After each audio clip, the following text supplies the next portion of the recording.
speaking, repeat sentence, guided practice. Let's start this session. First question, I'll play the audio for you. That's why Facebook wants to collect all the data it can about you.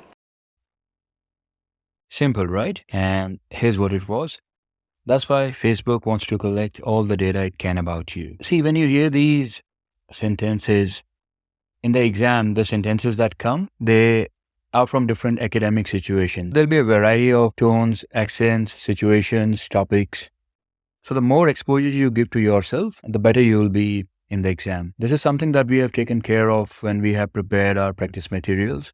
They are from authentic academic sources, taken from universities, taken from colleges, lectures, the kind of topics that you will find in exams. And there's a wide variety. So some of them, they speak fast. In some, the speakers, they speak at a slower pace. You will have American accents, British accents. So good practice. That should also be your goal when you spend your 30 minutes every day listening to academic audios or reading something. Expose yourself to a wide variety of topics. So the steps here, just to reinforce once again, you start listening as soon as you have to be alert for the audio to start, and your focus is on understanding, on remembering phrases, not just words. And the way you remember the best is by visualization, by trying to link the words that you hear with some pictures in your mind. And along with that, you pay attention to how the speaker in the audio is speaking. Are they putting some emphasis somewhere? Are they putting some stress somewhere?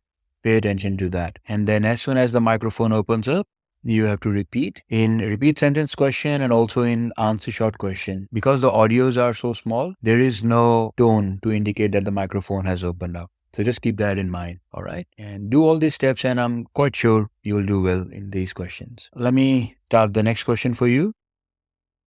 You need to do a series of experiments, but you need to do them just very small, stage by stage.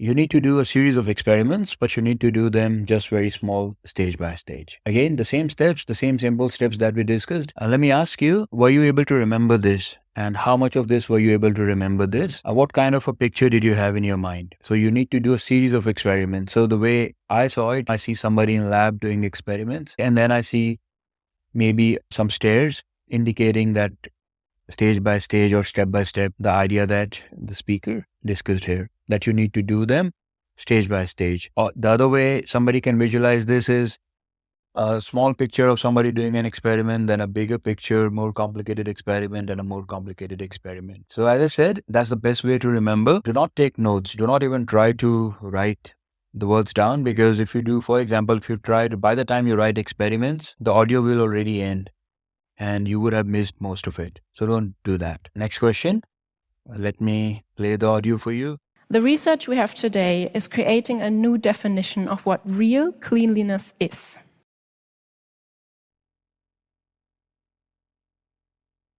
The research we have today is creating a new definition of what real cleanliness is. So the same steps, be alert, try to remember phrases.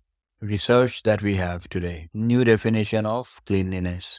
And in your mind, you'll see some researchers in lab coats or some researchers in a university setting, and then they are looking at or observing somebody cleaning the floor or somebody with a vacuum cleaner to form the link between research and cleanliness. The last question in this practice session, let me start the audio.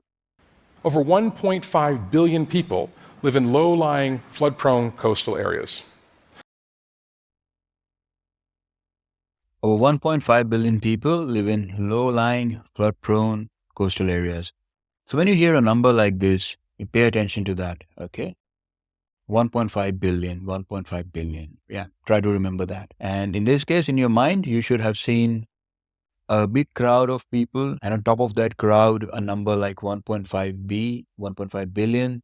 And then you see coastal areas and floods, houses run over by water to indicate that it's a flood. Now, when you see that, when you speak, you will say, because you seen the people and 1.5, so you will say, over 1.5 billion people live in low-lying, flood-prone coastal areas. The best thing is, even if you can't remember everything, you will at least remember the most important parts of the sentence. And that's really important, that you capture the key information. All right, so that was the last question in this session. Make sure now to Also try these and other questions on your own.